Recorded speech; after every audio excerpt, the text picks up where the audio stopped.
is the party that Christians are supporting. This is the evangelicals that laid hands on this president, and this is what he has said about American black citizens. This is the difference between when you talk liberals and you talk conservatives. The Crucial Convo podcast.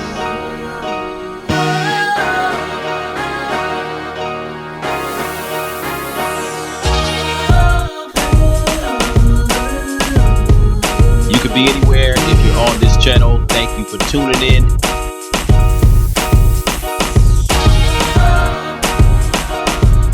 the Crucial Convo podcast.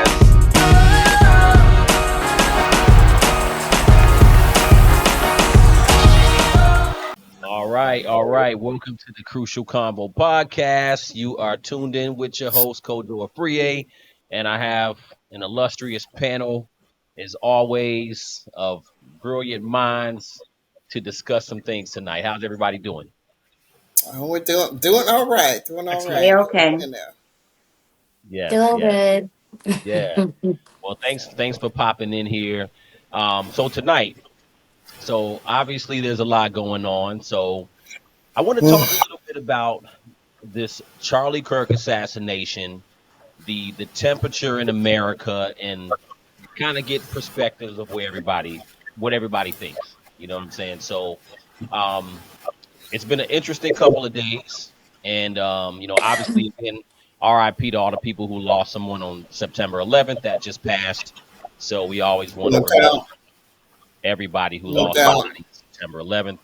And of course, not just on the day, but I know someone personally who lost their mother maybe a year later due to, the cancerous clouds that were in the air that day. So I want to give some condolences to them. But, okay, so let's get into this thing. So Charlie Kirk.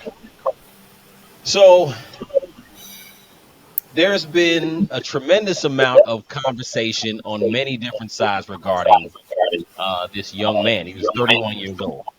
So I want to start off by acknowledging the fact that I think it's interesting. We have kind of a intersection between politics, religion, and race. I think those three things have been intersecting in the conversation since he was murdered or assassinated. So I want to get an idea. What do you all think? Do you think that his murder is a sign of American political dysfunction? What do you guys think this murder was a sign of? And say how you feel. First of all, I'm sorry. I don't think his murder is a sign of political dysfunction, because assassinations have been happening for the last 100 years or more. So if this is a sign of political dysfunction, then we've been dysfunctional for a very, very long time. If anything, assassinations have gone down over the years, and this is one of the first in a while. However, I think his murder and the coverage of his murder is a sign.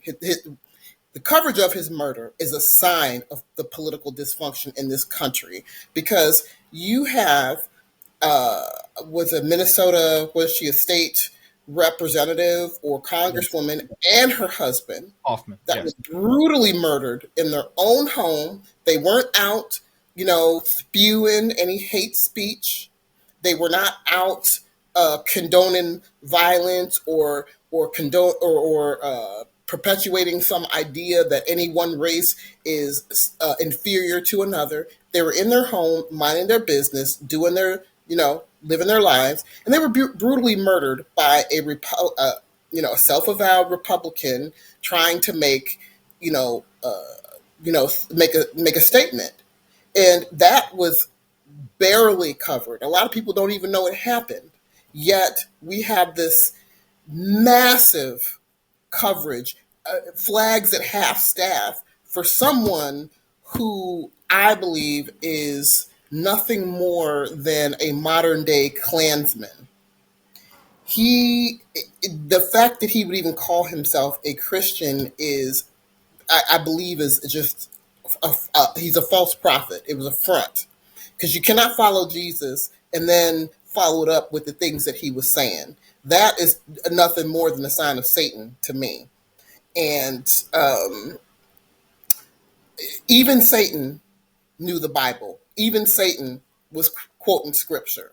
So I think he was using that to perpetuate this front that, oh, he's a good man, he's a Christian. Because I've heard some black people, I've even seen on Facebook, oh, R.I.P. He was a good man, he was a man of God. No, he wasn't. If you listen to what things he was saying, there was nothing godly about anything that he was saying. He to me is the epitome of a sociopath. You talk about you don't believe in empathy. That is one of the keystones of a sociopath. So Okay. All right. I think I'll you leave made it there. All right. So Yeah. who wants to give their perspective? Yeah, I'll step in because I believe, and I said this in a post I posted earlier. I believe that whether you want to call us blacks, Negroes, you are pure-blooded African, African American, whatever category the world wants to put us. I think one thing is clear that we are a very forgiving people, and we wish death upon no one, especially in the heinous way that Charlie Kirk was executed, assassinated. We just don't take pleasure and joy in life like that. I say that to say there's always a human side of empathy that every Christian must have. You cannot be a Christian and not have empathy. It just doesn't make sense. So for him to say he doesn't believe in empathy, I mean, it's a lot of things that strike me. I think what's interesting is, and we're watching cancel culture move so quick and so fast with swift justice from the party who rebuked cancel culture, period. And so in terms of his death, his assassination, it's. I mean, y'all said a lot of it. I mean, it's believed that the West has tried to kill the president of Burkina Faso 19 times. So assassination is in the blood of this country. It just is. We can go to Abraham Lincoln. We can go to JFK. We can go to Robert K. Assassination is in the blood of this nation. Period. We did it with Cuba, trying to assassinate Fidel Castro. Like we sit up here and try to hold our hands. I think the difference is you said faith, you said religion, race, and what's left out of the conversation is faith, because faith is not present. It's religion, it's politics, and it's race. And when I am a highly conservative dude. That you would put me in the black conservative category. Right? I voted for George Bush. Yeah, I made a mistake, y'all. I admit that. That's on me. I got to own that. But what I'm saying That's is, your prerogative. but when it came to this particular election and this particular individual, to see black conservative Christians, to see white Christians line up with this administration has been, for the second time, has been the most baffling thing to me. And that's what let you know this is not about Jesus Christ being Lord and Savior. This is about Christian nationalism. It's about white supremacy. And that's what these things are about. And now when you have allegedly Tyler Robinson, a 22-year-old who comes from a MAGA household, a pro-Republican Second Amendment right family, oh, he got turned left. I'm going to end my comment with this. When have you ever seen the left be extreme? Ever. When have you ever seen the left assassinating anybody? Every time the left has marched, it has been met with violence, water hoses, dogs, and the National Guard. The left has never brought violence to the table. Okay. Well said. Okay, I'll go next. Loud and clear. Okay, so I think my view is a little different. I feel like right now we are in a mental health crisis. No, it's not about Charlie. It's about the response to what he was saying, purely saying, just having a perspective on the way you should live life, having a perspective on all the subjects, transgenderism, DEI, It's just his perspective. So I think it's the response that we should be paying more attention to as opposed to what he was saying. Um, from what I know, and I've listened to him talk on several occasions, and it was interesting for me to see both views of whoever he was talking to. It was interesting for me to hear his point of view and then the rebuttal. So I like seeing that kind of conversation happening amongst all of us. He was willing to talk to anyone, anybody. And I don't find that he was disrespectful in any way. He may have said something that you didn't agree with. He may have said something that you didn't agree with, but I don't feel like he was disrespectful in any way. He allowed you to say what you wanted to say and come on and talk to him in whatever you want to talk about. That's how we learn. That's how we are able to share different opinions, different views, and maybe come to a conclusion about how to come to a solution. You only do that through conversation. So for me, I feel like there's a mental health crisis if you feel that what someone is saying is a physical attack on you, and you have to then physically hurt someone. There's a problem there when you can't talk without there being physical repercussions. And no one deserves to die just based on having conversations with people. So that's my stance on it. Well, Yeah. LaFonda, and welcome to Ian. What's up, brother? How you doing? Yes, What's I up, am good. Ben? So, Ian, you're muted. Um, yeah, there you go. And then Yeah. LaFonda. So, you're frozen, but what's your thoughts on? So my perspective of this gentleman, I loved Charlie Kirk. I loved what he stood for because I am a woman of God. I love how he was he was the only political activist that I've ever seen that actually if you were a child of God, he was the only one that actually spoke boldly in regards to the Lord. For the Bible says that we should go all out into the world and preach the gospel. And so what he did was he was out there talking, face to face with, these individuals in the schools and things like that. And those are the things that Jesus did. Jesus traveled from town to town, speaking boldly the truth, rebuking, whether if you liked the guy or not. For me, he spoke truth. And that's what we should do as Christians. Now, I'm not saying that there's everything that he said that I agreed with. No, there we could, agree to disagree on that. I don't agree with everything that he said, but for the most part, him being a man of God and him preaching the word boldly, because some people are just afraid to speak, the word boldly.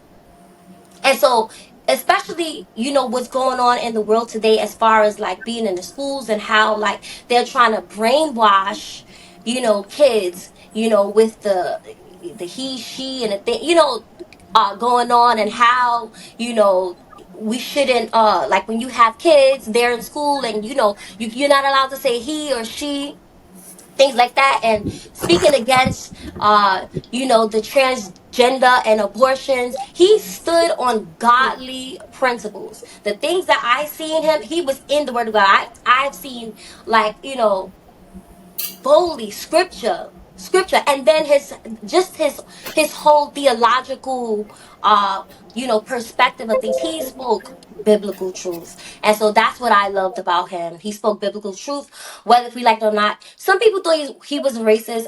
I personally, I don't think that he was racist. As a black woman, speaking, I think that a lot of things that was said, um people took out of context, by the way that he delivered certain things.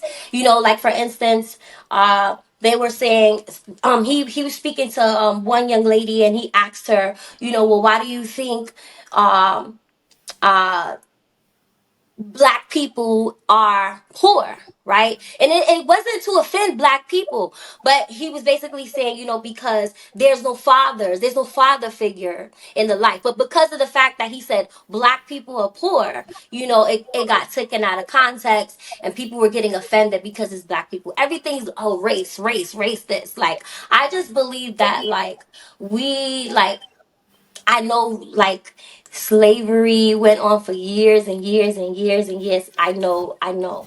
I just believe that we can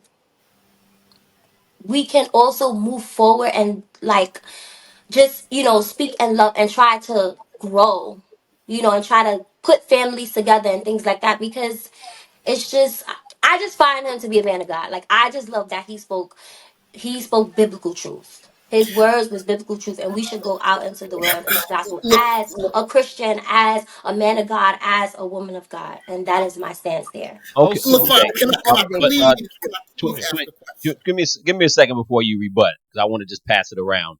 We gonna all go back and forth as far as conversation, but I just wanted to pass it around. So I'm gonna lay a little spiel and then go over the end. But so what I would say about because the original question was, yeah, like, what does it show? What does it show about political dysfunction? So I think that this is one of the first assassinations that have been seen on camera in a long time. So I think that that's why it's been a big deal. Charlie Kirk is also young. He became a kind of a polarizing figure over the last few years. Interestingly enough, a lot of people really didn't know who he was like that too. So I think people are there's some people who really knew about him, some people who didn't. He was kind of in my peripheral. I watched some of his debates over the past few years, and here's the thing. I think he said something. I think yes, he has a political and religious foundation of where he sat with his views. And obviously represented conservatism, to a degree. He's pretty far right. Now, I think that, the thing about the political dysfunction, I think, is the fact that, yeah, I think that at the end of the day, I appreciated the fact that he was willing to sit down and talk to people, willing to sit down and have these debates. And at the end of the day, like everybody said, I mean, nobody needs to die based on conversation. But I think that his points of view sometimes did lean into racial stereotypes.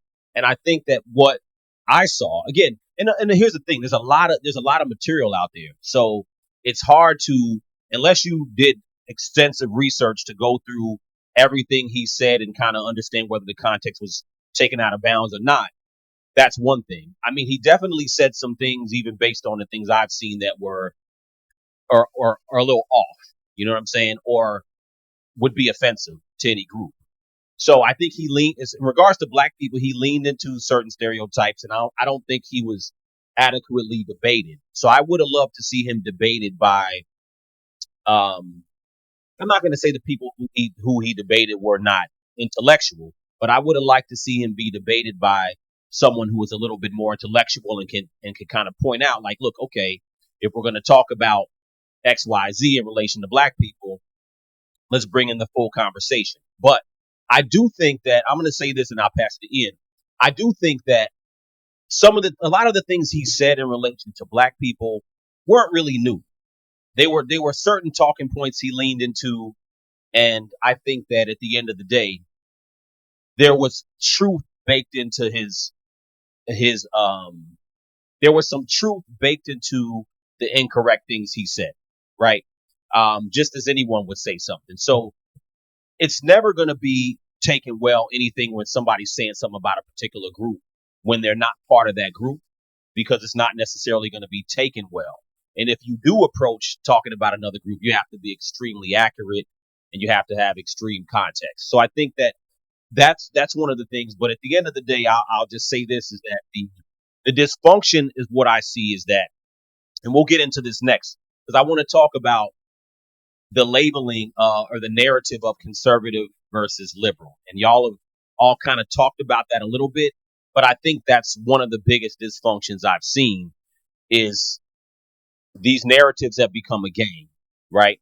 So, Ian, what did you think about the murder, and do you think it's a sign of political dysfunction or no?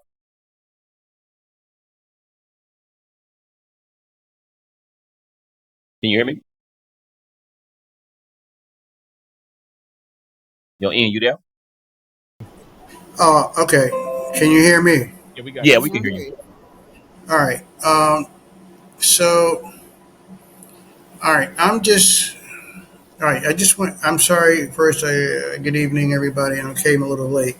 So, what was the question? I just want to make sure I get on that before I go off. And I don't want to go left or anything. What is the question that we're Well, asking here? the first question was just basically, do you think Charlie Kirk's murder is a sign of American political dysfunction? Was it a sign? I think it was. It was multifaceted. I don't think it was just as simple as that. But part of that, yes, absolutely. Um, there's a lot of information out there. There's a lot of misinformation out there, but um, there are some people alluding in recent interviews and things that's been coming out that it could be bigger than we think. I'll just say that. I just find, as a person who served in the Marines, who used weapons, et cetera, so on in the Marines, I find it interesting that a shooter takes one shot and was done, dismantles his weapon, fits it in his bag, walks off, and decides to put his weapon back together so it can be found in the woods. For me, that's Strange. interesting. I'll just say interesting. I'll let other people add whether it's strange or not, but I don't know. If you're going to be that professional and think about everything that you're doing to the point that you only, because our motto in the Marines was one shot, one kill. The man took one shot, Mm-hmm. dismantled his weapon, and bounced. Why are we putting our weapon back together? I don't know, but we'll find the answers to that. Why would he leave it Um, there?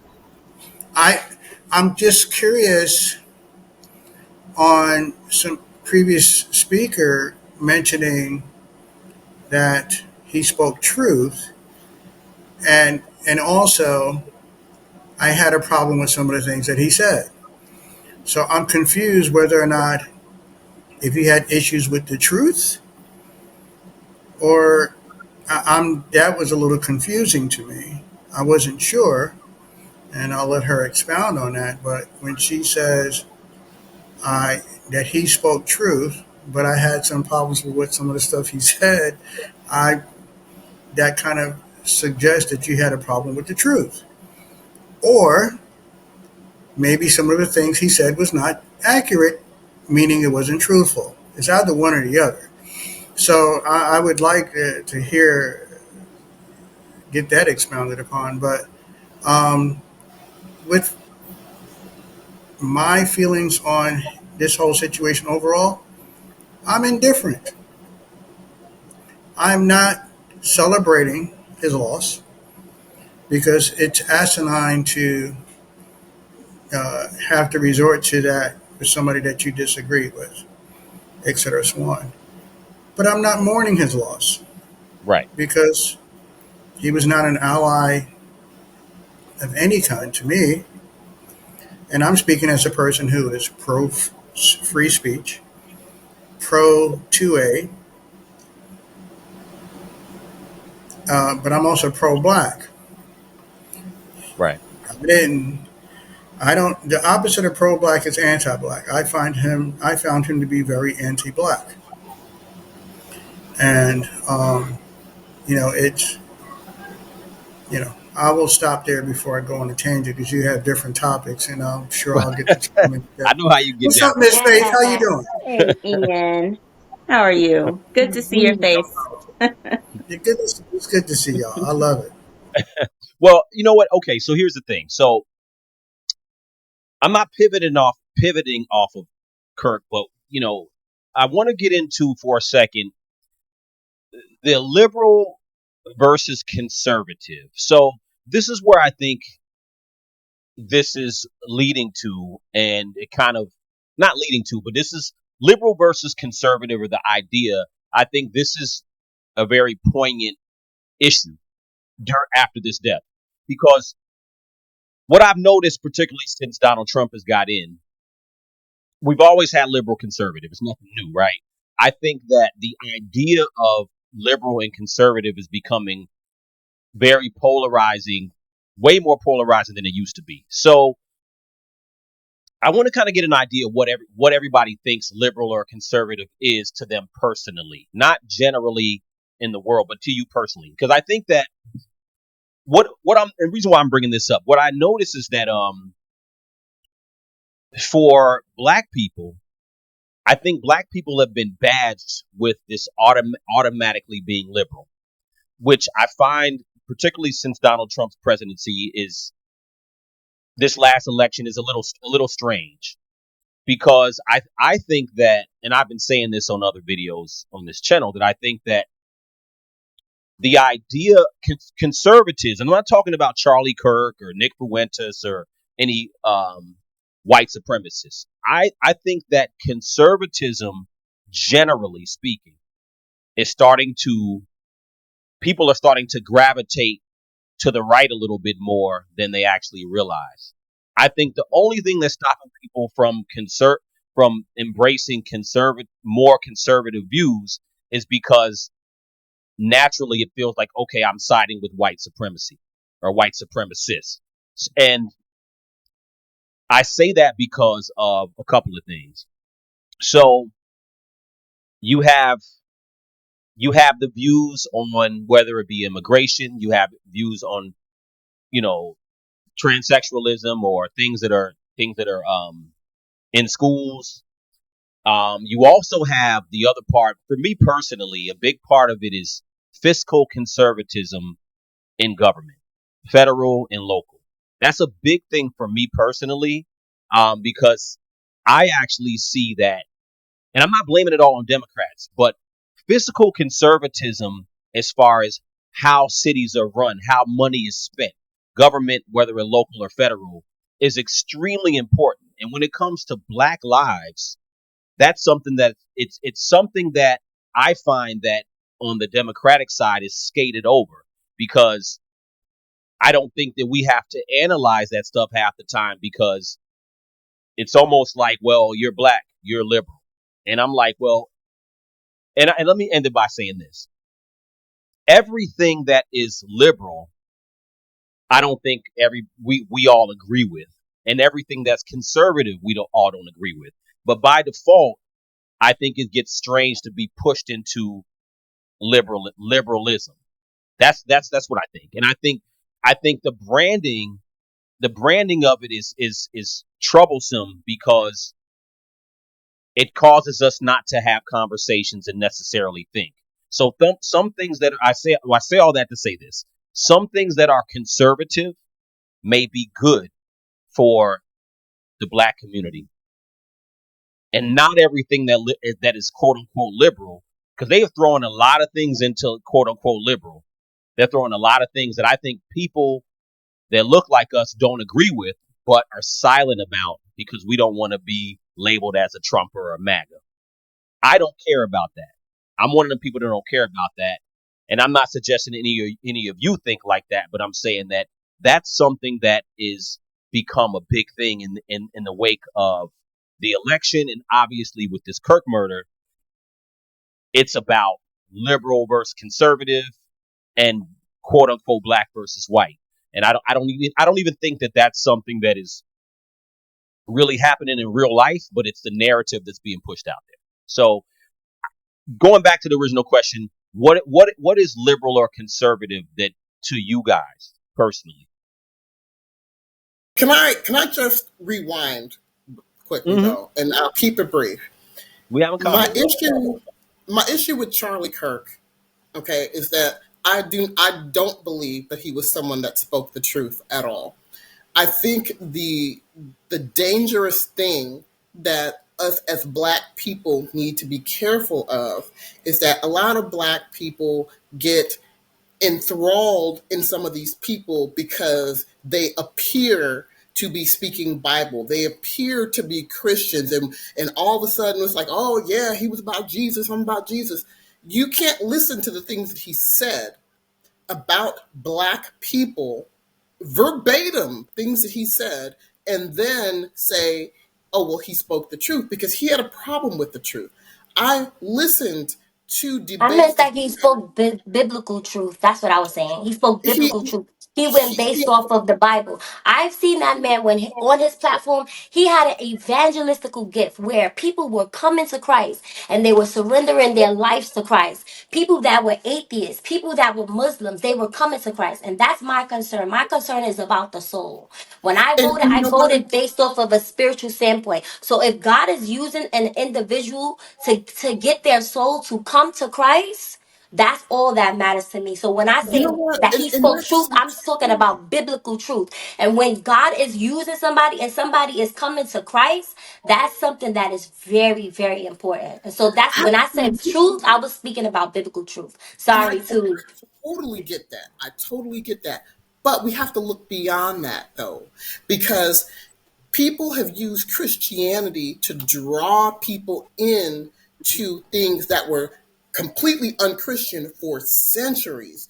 Now, yes, they might be giving their life to Christ now. He's speaking biblical truth, but so did Satan.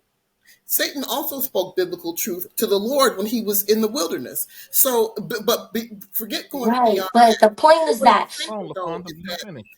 if he is saying things that are anti-Christian in the same breath as, oh, I believe in Jesus Christ, he saved me, but then you turn around and say, I don't believe in empathy, which is totally anti-Jesus. Secondly, this is the same man who said that black women do not have the brain power to get these jobs on their own, so we had to steal them from white people. July This 13th, is 2023 on the also Charlie Kirk show. July 13th, 2023. Today he made that statement. Yeah. exactly. This is a man So, who also stated that we were better off in chains as slaves, which is well, demonic in let's itself. let's Well, hold let's on, let's hold not on. split let's not split Let hairs me on make one that. more. Let me make one more point. This is also the same person who spoke um, incorrect facts about black incarceration, about black on white crime, and when he was faced with the accurate truth that were given by the US government, he still didn't want to hear it. So this is what I'm saying is that people can appear he's the epitome of a false prophet to me. Right. Well, Totally the epitome of a false prophet. And I think it's dangerous politically when we start listening to people like that because they're using what they know is going to make certain groups gravitate to them so that they can get them on their political platform. And then that makes society dangerous for us as blacks because now you're riling up the ignorant. You're riling up the bigots. You're riling up the racists who are out committing crimes. These are the ones who are off that are committing crimes against blacks, that are blaming blacks for everything. And that makes it dangerous for my children to go to school. That makes it dangerous for me and my children to be at a grocery store. And well, this person is perpetuating the idea that, oh, well, we need to have more gun deaths in order, maybe we need to have a few more gun deaths. He got his wish. so Well, if I may, so okay, so going back to him being a false, I don't agree that he was a false prophet at all. Because when a person comes to Christ, it is up. it is the Holy Spirit that is working. After the person has come to Christ, after you planted that seed, what he was doing was that he was planting seeds in the lives of people in terms of God. That's where I was looking at. As long as their soul is coming to Christ, you have surrendered your life to Christ. That's it. You've done your job. Good, well, my faithful servant. Whatever So happens to that individual afterwards, that's on God. They can go to a church, they can worship, they can praise and do all of that stuff. That's my concern. My concern is about the soul. So when you're openly speaking about God and then people are coming to Christ, people are surrendering to Christ, they're giving their soul to Jesus Christ. That's an evangelistic gift. That has Sir, nothing to do with being a false prophet. Of a prophet is someone uh who has that that speaking to God directly, and God speaking to them directly. Whereas when the Holy Spirit is working amongst people, the Holy Spirit can speak through people as well. So my perspective of everything, I just see it as an evangelistical gift that he had, that God was using him for people, that souls were coming to Christ. As long as your soul is coming to Christ, that's all that matters to me. And what I saw on his platform, atheists, Muslims, people from different religions surrendering their lives to God, to me, that's very important. And that's what I yeah, see. before we turn this into yeah, a Sunday sermon, yeah, I we're would like to get back on topic with yeah, regards to your question. Hey, yeah. babe, I, So hold on with, just a minute. Babe, I just have a question. Can we just pause here for a minute and let's talk through the Charlie Kirk and then move on to the next subject? Because I think there's a lot to say here. well, no, I don't want to get off Charlie Kirk. Okay. I don't want to, what I'm trying not to do. I don't want to split hairs about whether you like him or not, because I think it's okay to feel, and everybody takes a person differently. So I don't Yeah. want us to all try to agree about who Charlie Kirk is and what he was. I think we're split. I mean, It's do you feel okay. like I was off topic? Because I No, don't no, feel no. like I was off topic. I was just No, I speaking no. from a want spiritual I standpoint. I You would were you were on point. with I just regards to Republican and conservative. so yeah. So I You want asked the question. correct. So I want to. So like yeah, exactly. So Charlie Kirk is Charlie Kirk. We don't all have to see him the same. That's totally okay. Um, in regards to the branding of conservative and Republican, I think that's probably the bigger issue because, in my opinion, now, sure, like I said earlier, the intersection between political, race, religion are coming together, no doubt. I want to dwell on the political a little bit too, because yes, religious was part of him, but politically, in the wake of this death, what is conservative or liberal to you personally?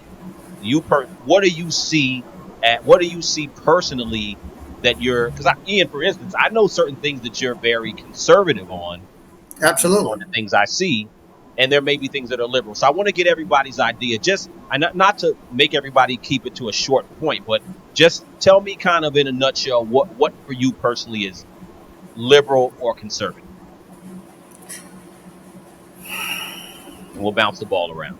I'll say for me, the way that I live my life day to day, and what I expect from our government agencies, both federal and local, I believe that there should be some resources available for those who absolutely need the resources. But I don't feel that we as individuals or as a family should be dependent on that subsidized money from the federal government. So I believe in smaller government for sure. I believe that there should be services available to those who need it. I believe that there should be rules and qualifications for these services. And I don't think that it should be allowed for anyone to be really dependent on the service. I feel like it should provide um, what it needs to provide for a limited amount of time, or as long as they're following the rules, and there's like rules to it.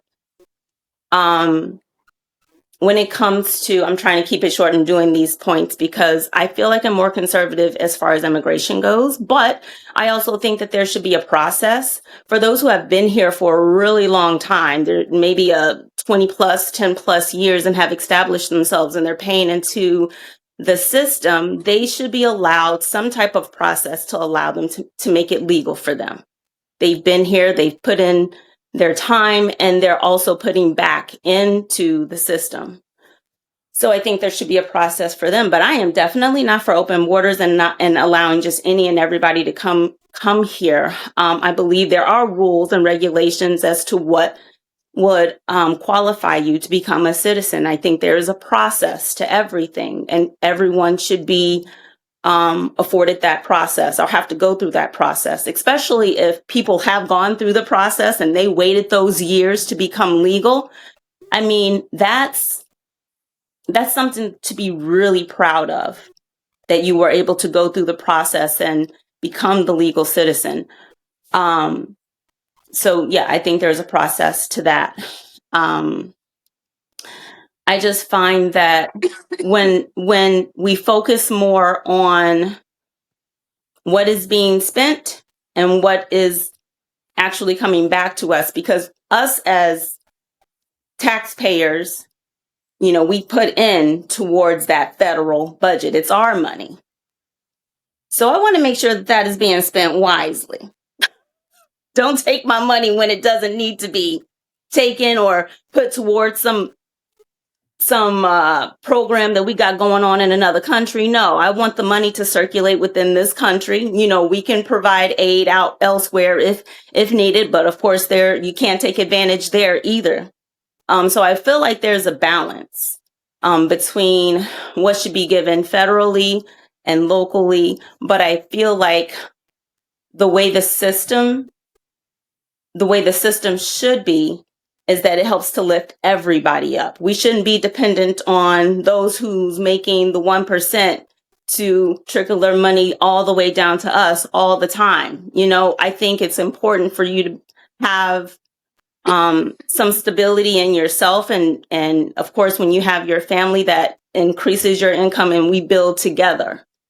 We shouldn't have to be dependent on any federal or local agency in order to build ourselves up. So Okay. I don't know if that answered the question on if I'm more conservative or liberal, but I feel like I'm a little bit of both. I'm ready for Ian to jump in here. To answer, I believe, all right, what I think both are and the differences, conservative tends to lean more towards, can you hear me okay? Yeah, I was saying in you personally. All right, making sure I hear me personally, how do I define my political position, or how do I define? Yeah, because I don't want a synopsis on what you guys think it is. I want a synopsis of you personally, what you think it is personally to yourself. That's all. All right. Well, I would just say this. Well, first, politically, I probably lean more closer to how Amanda Seals spoke on a lot of things. I'm not a liberal. I'm more of a radical. Okay. I think I would have done the same thing to 20 liberal debaters as she did with the 20 conservative ones, easily. Um, I am more, as you mentioned, there are some viewpoints that I am conservative on. I'm against abortion. I am for free speech. I support that. Even the speech that I disagree with, which is why I'm against what was happening with regards to Charlie Kirk. I am for being able to have my weapon, especially as a black man in this country with the history of anti-black racism. I want an equal fighting chance in those type of situations. And a lot. So liberal, I don't know. Radical, yeah, I can. But I am not resistant to change if the change makes sense. Which is liberals are want to, in a lot of cases, want to make change for the sake of making change, regardless if it makes sense or not. In many instances, I don't want to, for example, embrace an ideology that says a boy can be a girl and a man can go into a woman's bathroom if it doesn't make sense that really should, because there should be some things as objective truths. But um, so to not go into the whole synopsis, but I am, and I guess part that makes me more radical than liberal is that I am pro-black and I'm against. It's really, I see the system with both liberals and conservatives. They're both working for the same people as far as on a political governmental level. In particular, for example, on the issue with APEC, there's no separation whatsoever between liberal and conservative on that front. They're both locked in, arms locked up, and Sure. marching alongside, with Netanyahu Sure. and those cronies. So Hmm. we have to be very careful with regards to that. I think that his death is definitely creating more of a polarization, and people wanted to initially blame, which the irony of it, wanted to blame liberalism, this, that, and the other, in a lot of Charlie Kirk's positions, speaking about gang violence, et cetera, so on. And the person that took his life was uh, a person that came from a household that would be considered conservative, and in a very, very, very white state that would be considered Christian, et cetera, so on, and out of a two-parent household. So I found that it's definitely uh, ironic, to say the least, Yeah. that what Well, he kind of predicted, we're going to get to and that part he, too. in his own words, was, sometimes the loss is, a loss of innocent life is worth it. Right. Okay, I hear you, Charlie. So I guess should I co-sign and believe you on that one? And then last but not least, we're the major conversation and topic around this with Charlie Kirk that we're highlighting. It's been an excess of 10,000 murders by gun violence in this country this year. We're talking about Charlie Kirk. Right. There's a lot of other people there, and even that day, there were people whose lives were taken. Students. Well, in the Absolutely. schools and things of that Absolutely. nature. So, I think what's happening, unfortunately, is, and I see so many memes and everything. They're putting him in the same category as Dr. King, Malcolm X, JFK. Who he said was awesome, I, by the way. I am so like, what? But that's what's happening right now. Now that his death has made him a martyr, and they're going to make him something that he really wasn't. He's going to receive the presidential award. He's going to be all these other Right. things. Now it's difficult to debate a person who's recently been murdered. Right? It's really Right. to dismantle their character and who they were, because now all of a sudden he dies, and all of a sudden, well, he used to walk on water next to Yeah. Jesus. Now we're putting him in that type of situation. And I'm like, that's not what I saw. But Well, I'm gonna land because Eric Tony ain't said nothing. I want you to be able to get through it. I'm muting myself. yeah. I mean, that's all good because we're gonna some of the points you mentioned we're gonna get to too. I wanted to again let's pass because I want to see this whole conservative liberal thing. I want to see where you guys sit as far as what you think it is personally to yourself. So Conservatism So for directly for me is I believe in a nuclear family. I believe in a traditional family. Um, I don't. I was fine with civil unions. I was not fine with gay marriage. That's just me. That's just my personal preference. I'm conservative when it comes to those things. Conservatism has also helped me hurt me with investments because I'm too conservative with investments. And so that conservative mindset is I believe in a traditional family. I believe that if it's affordable to have a wife stay at home, if she desires to stay at home, My wife has been home for 20 years because she desired to stay at home. And I was like, well, we're going to be struggling a little bit, but, you want to do it, we do it. We homeschool. I wanted my daughter to be homeschooled because I wanted my daughter to have Bible study incorporated into her homeschooling before she got to high school, which I didn't think we were going to homeschool her for high school, and we didn't. The pandemic hit until we had to take her back home anyway after the first 3 months of school. But I believe in those type of views. That's my view of conservatism. I think the confusion is we have confused conservatism with righteousness, and those are two separate categories on two separate planes, and that's the confusion. The liberal part of me comes out. And I'll give a quick example. I was in the College of Lake County, and affirmative action, everybody in the class had to write about affirmative action.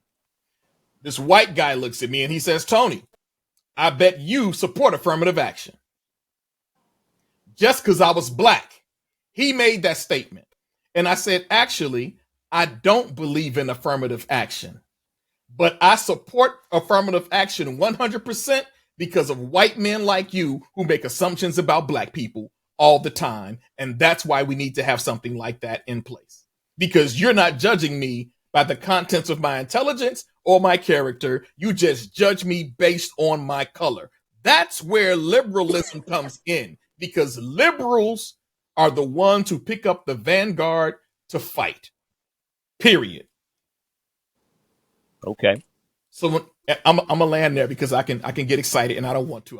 No, listen, it's all good. Now, I want to kick it to LaFonda and Yar. What's conservative and liberal for you personally?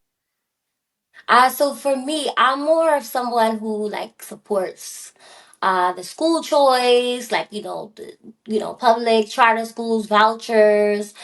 I'm someone who believes that parents should have more control over what their kids are taught. For instance, for example, what I spoke about earlier in regards to like when the kids are in schools and how they're um brainwashing them in regards to what a male is and a female is. Um, I'm one who supports, banning certain topics, that people feel are politically based. So yeah, I'm more like that. I'm more, supportive, when it comes to, the borders and strict immigration laws. Remember, we talked about that on this platform before a few months back. Mm-hmm.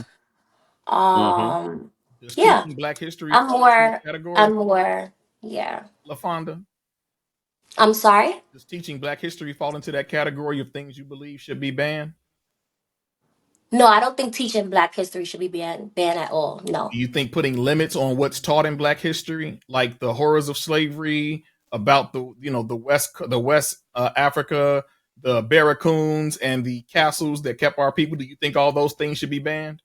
I don't think those should be banned. But what I will say is, as I mentioned earlier, there were certain things that I did not agree with that was said, but there were also things that I agreed with. And those things that I agreed with were a little bit more stronger than the things that I didn't agree with, Okay, which that's cool. was I wasn't judging. I was just spiritual. asking a question. I I was just said I curious. was going, I voted based off of, spiritual. That's how I was, yeah. So Okay. All right. Owusu, Yeah. Kojo, let me just say what I find interesting nowadays, similar to Zionism and Judaism, is starting to become conflated as a singular definition when it's not. It's separate. Sure. I also see conservatism and Christian conservatism are now being conflated in the Sure. same manner. Sure. Because one can be, believe it or not, one can be conservative without having a Christian faith Well, base. I'm But but glad you and- said but that. but I think what's happened here in this country, conservative and Christian religious values are in the same category as Zionism and Judaism, isn't it? Well, They're just all falling in. It's great just point. so mumble jumbled. And That's a great so, point. just as you mentioned, I'm conservative in a lot of areas, 0% Christian. And I don't think one has to be both in order to be, uh, No, and absolutely. when I see, and with regards to how I viewed Charlie Kirk and his Christian evangelical, everything that he appeared to stand on at times, I saw him the same ways I saw that very popular picture at the KKK standing in front of a sign that said "Jesus saves." So So, I very feel you 100. dangerous, very I feel you dangerous. 100%. I feel you 100%, Ian. The point that you bring up, and not to cut you, the only reason why I'm saying this is because that's why we got to have these conversations to detangle them. And I'm gonna get to you, Twin, because you went off camera for a minute. We have to detangle it because, to your point, because it gets conflated and things are tethered to what you call conservatism. Black people, to me, in general, I'm speaking in general, move away or do not claim anything conservative because of that. Because it's like, well, I rather just by default lean left because I don't want those things that are in conservatism to be attached to me. And and again, um, conservatism, and again, conservatism is not just about religion. You know what I'm saying? It's not just about your your political views as far as who you want to vote for. It also Mhm. comes down to, again, and I point this again, it's also about fiscal conservatism as to who is running your country, your state, and your town. And that part of it, I think, you know, there the reason why I'm saying all this is that I think that we don't have this conversation enough, and we tether a lot of things to conservatism or liberalism. We got to detangle these things.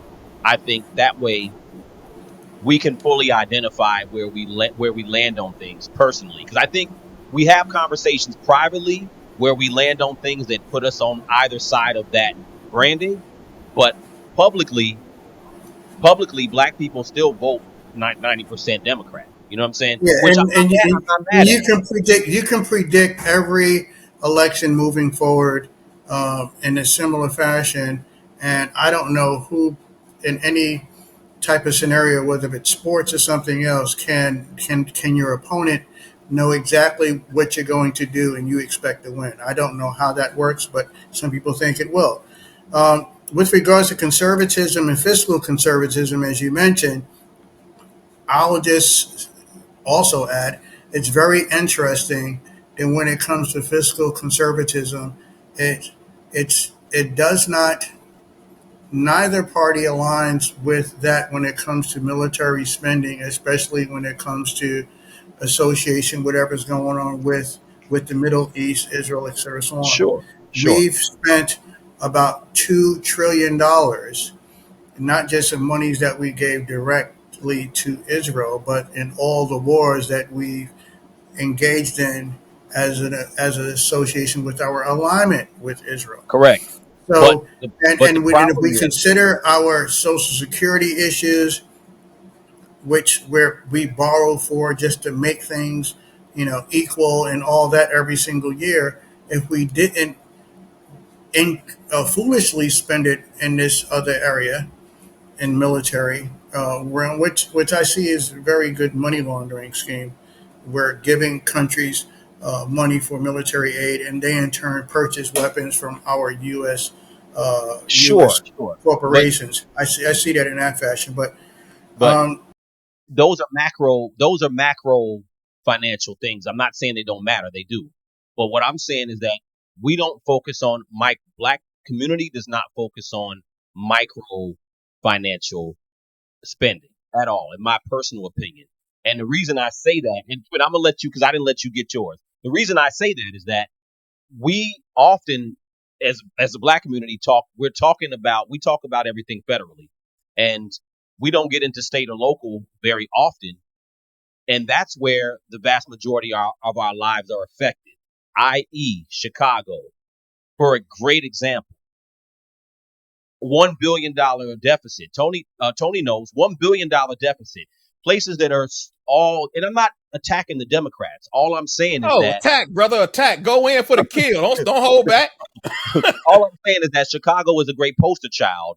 And what I'm saying is that a lot of people who are in discomfort of where they live, black people, still don't have this conversation about fiscal conservatism. They just don't have it because in general, you're supposed to be left. So a lot of things that, you know, and again, moving outside of Kirk, a lot of things that we would have an issue with, whether it be whether we want more nuclear family, whether we want our government to spend the dollars better and not spending the dollars better, spending less.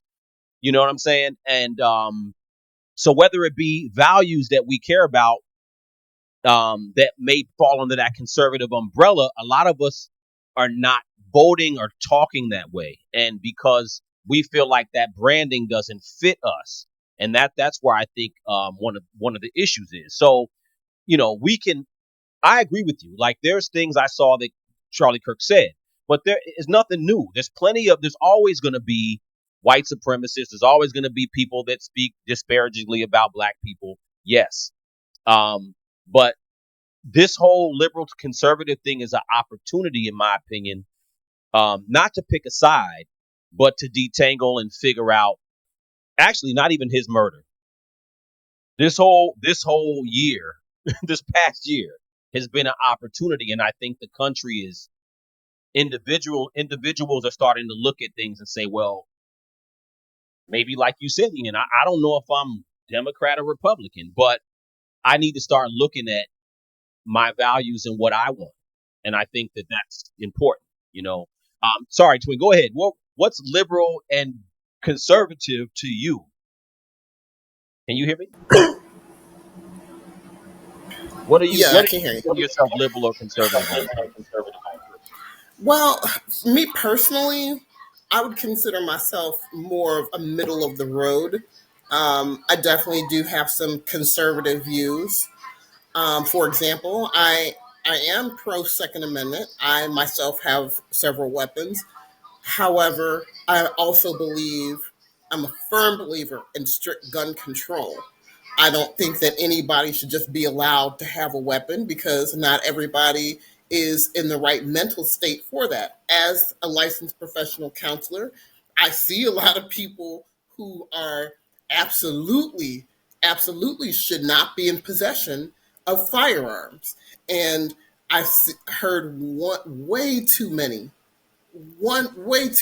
children who have been killed by other children getting their hands on weapons that were not secured. Three And in so I Chicago in think a week and a half. Three kids. there Three. there have been several here. There have been several here as well. And so I'm a firm believer in strict gun control and regulation.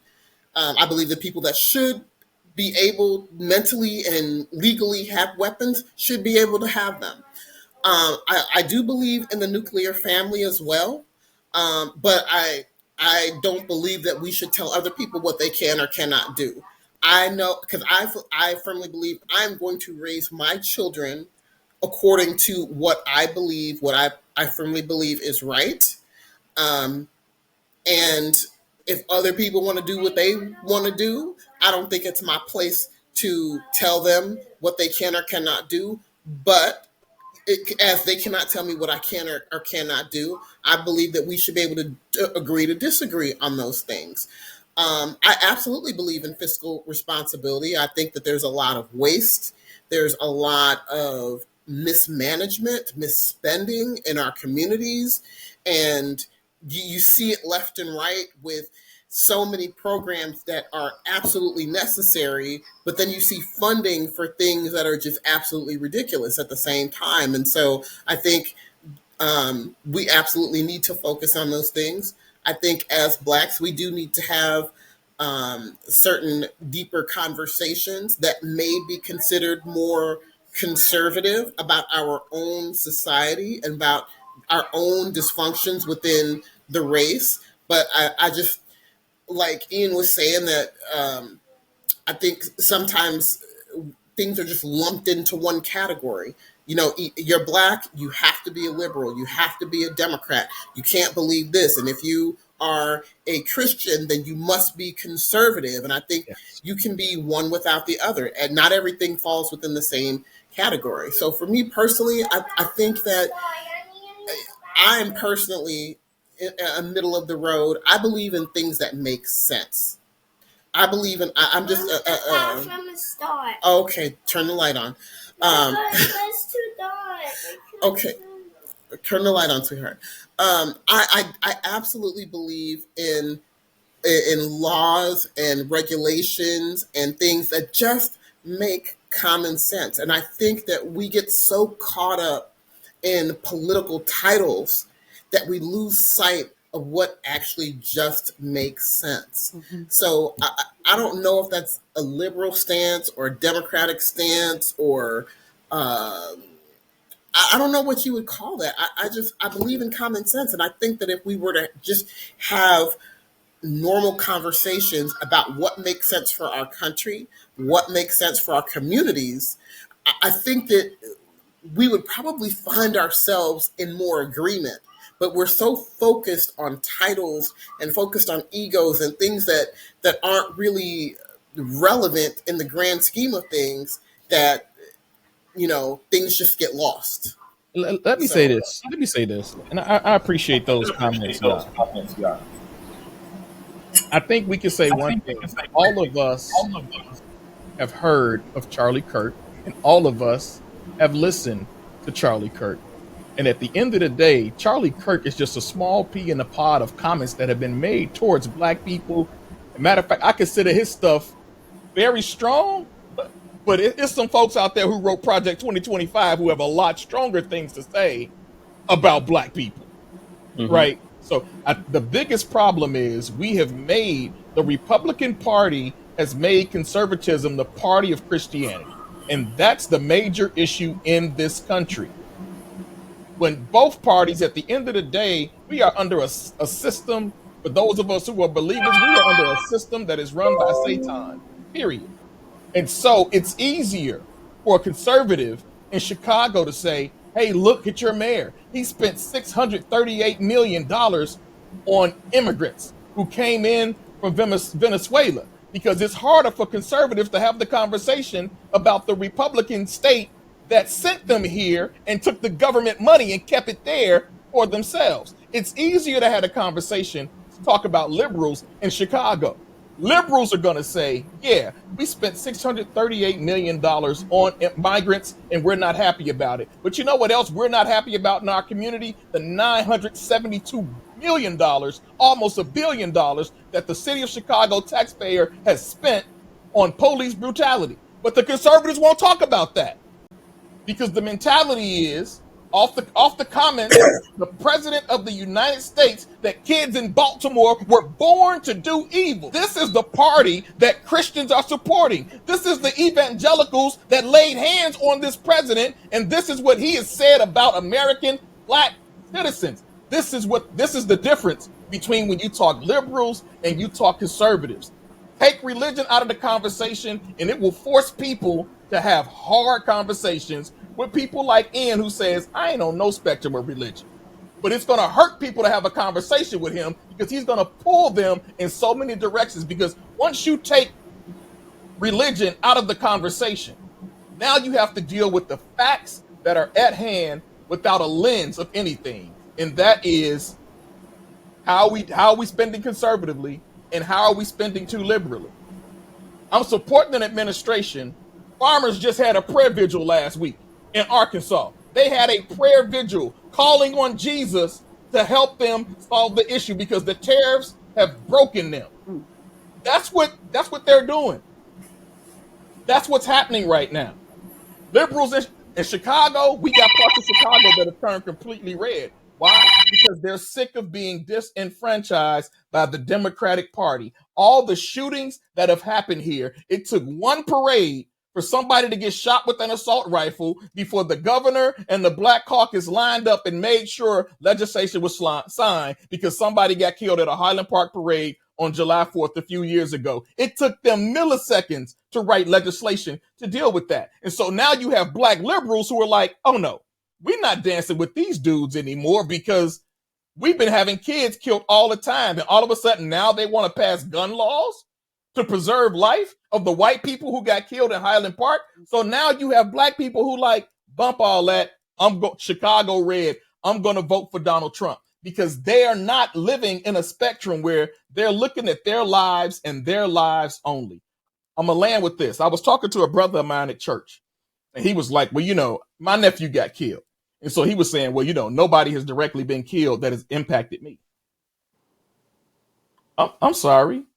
You've buried students. Oh, yeah, I just meant my direct family. And I said, that's the difference. I work with young people. So whether it's my nephew or my mentee who got killed or anybody else's son or daughter who got killed, I feel the weight of all of that. And when we begin to separate ourselves from I don't feel it because it wasn't my relative, that's actually a loss of empathy. And anybody who says they have no empathy, I'm sorry, you have not only not studied the Bible, you've not studied psychology, you have not studied human connections, because a statement like that is telling. You cannot align yourself religiously with a savior and then say you don't believe in empathy, because that's the whole foundation of it. But I guarantee, take religion out of the conversation and you force people to sit down and make their decisions based off of what is right for me, what is wrong for me. I don't believe that trans women should be in sports with women. I think biologically it's unfair. No. I think it's unfair. So, but when you have a Democratic Party, I'm gonna go Democrats for a minute. When you have a Democratic Party who had a stronger stance about gay rights than they had about civil rights, than they had about the economy, than they had about jobs, than they had about the Second Amendment, when they had about how we're going to bring products back into our country, how we're going to handle imports and exports, how we're going to work through the auto exchange so we can try to get some of these benefits. They didn't speak to those issues. That's the Democratic problem. And that's why you have a lot of people now who are like, I've taken my chance dealing with racists in the Democratic Party. I'm done. If I'm gonna deal with a racist, I'm gonna deal with the other one on the other side. The problem with that kind of mentality is you don't see the impact of it. I work at a university. Y'all already know the impact I'm seeing. From Northwestern to UIC to Berkeley to New York State University, every private and public university and research school in this country is feeling it right now. Mm-hmm. They're feeling it. That's economy. Yeah. That's economy. Well, I'm gonna land there. All right, so go ahead. if I make this back to Charlie Kirk here,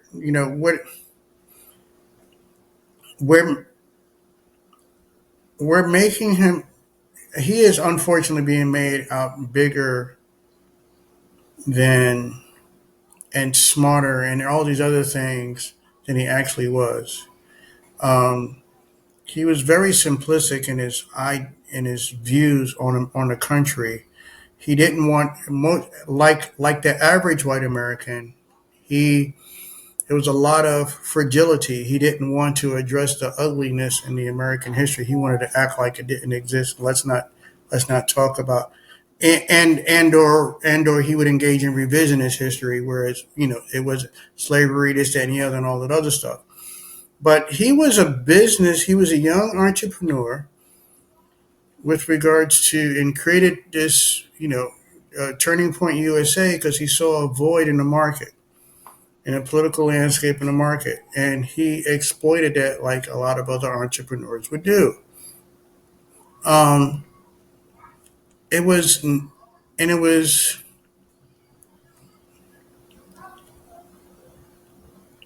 I will just say that if we look at, from an economic business standpoint and understand, I see why that came in, because there was an extreme liberal side movement that really took people off the rails. It was like, no, that was just too much, and there was a need and a hunger for that. He came in the right time, and especially with the rise of Trump and all that, it was a perfect time to come in, and ride this thing.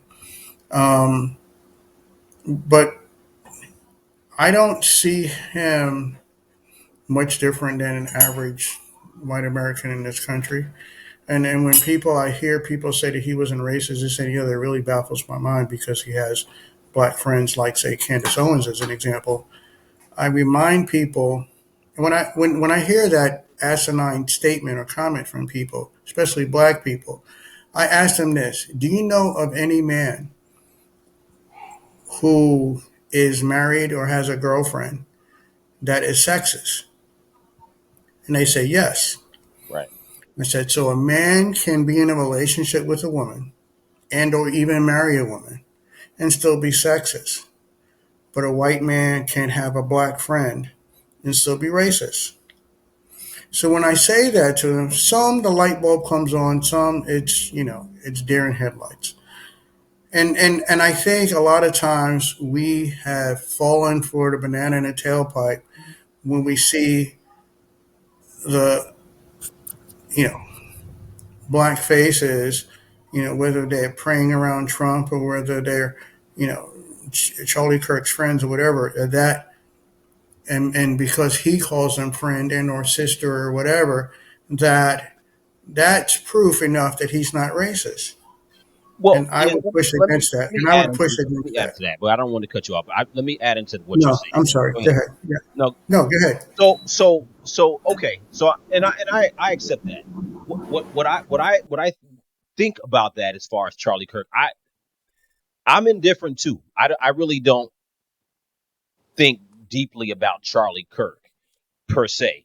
I think a lot of people didn't really know him that deeply. A lot of people, whether they admit it or not, weren't watching Charlie Kirk heavily. It's kind of like after the fact. It's almost like Nipsey Hussle. When Nipsey Hussle died, everybody was listening to his music, but before he died, people wasn't listening to Nipsey Hussle like that. They don't want to admit it. So Charlie Kirk is like maybe the Nipsey Hussle of conservatism, maybe if you will. But Tony brought up a good point because again, my thing is that going into this liberal conservative thing, so I'm gonna play. I don't want to call myself a devil, but I'll play devil's advocate, right? So, for instance, Ian, you said that you are a radical. Amanda Seals called herself a radical. So I think that's cool. I think that the thing is that a lot of the things that are happening under the Democratic Party, I don't think we're radical or vocal about. So I think that, that's where I think a lot of the problem is. Not the Democratic Party per se, but I think we as black people, and I'm tying this together to say, we as black people, we are extremely obsessed with being offended by how people feel about us more than we are about where do we stand as a group and Mm-hmm. and what is it that we want politically. I think that how we feel about racists is far bigger of an issue than what we want as a community. And I'm saying that they outweigh each other based on the way we act politically. And I think that that's why I think that if you look at, and don't get me wrong, there's other people who have in relation to Kirk, there's other people that have their issues and don't like him. It's not just us. But all down my timeline everywhere, I see how much everybody has this vitriol for this guy. And I understandably so, but my I say all that to say this. If black people are conservative to an extent, why are we scared to be conservative? Be, um, Knowing that why are we scared to be somewhat conservative? My thought is that because there's negative things within the conservative circle, but we all acknowledge that there's negative things amongst the liberal circle, but we're comfortable there because it's more comfortable to be there. And I'm not talking about anybody personally. I'm just saying that I think that this is a great example or a time to look at, well, what do we want politically? Because at the end of the day, there's some things within conservatism that we all actually like. We just have not found a way to embrace it publicly. But everybody's like, well, I don't want trans kids to play in sports, but the party that you vote for ain't gonna say that. They won't say it, right? So, so my thing is that we're silent and kind of go along passively with whatever's left. But anything on the right, well, oh, that's racist, they're racist, and they all hate black people. And the reality is that yeah, there are a lot of white supremacists and people who hate black people on the right. But that's not the whole right. The same way the whole left isn't. And I'll land with this. My thing is that we don't have the thing that um that scares me a little bit as far as the future of Black America is that we are like we're scared to have conversations inwardly about us. Now, I feel like when I have conversations with people sometimes and we have any conversation that's inward, you're automatically labeled as a conservative, you're Candace Owens, your PBD, your Larry Elder, all these things. And we got to find a way to admit the parts of us that are conservative. That's my personal opinion. Maybe I could be off, but we have to find a way to embrace the parts of us that are conservative publicly, because the problem is if we don't, everything on the left gets thrown on us. When you watch the immigration protest, there's a gang of black people. And Tony, I feel you as far as Chicago, but there's a gang of black people who are on the front lines protesting for immigrants in the city where they ain't got the resources. They ain't get some of those resources that could have went to them, that maybe should have went to them. So we're on the front lines for a lot of things that ain't got nothing to do with us. So I don't think Charlie Kirk's murder has anything to do with black people. But however, it's an opportunity or a time where you do see the polarization of left and right or conservative liberal. But again, I think that, for us, it's important for us to embrace whatever our actual values are publicly. Because if we don't, then you got to go for whatever's given to you. And that's what's been happening in my opinion. If I can, I just Yeah. want us as we the people, and Hmm. I'm talking about the listeners, people who are listening in, as well as the people on the panel. We have to. There's a couple of questions I have. Is something to think about as well. Do we think the power structure cared about Charlie Kirk as the individual, or Charlie Kirk and with regards to the ideals that he represented? And do we think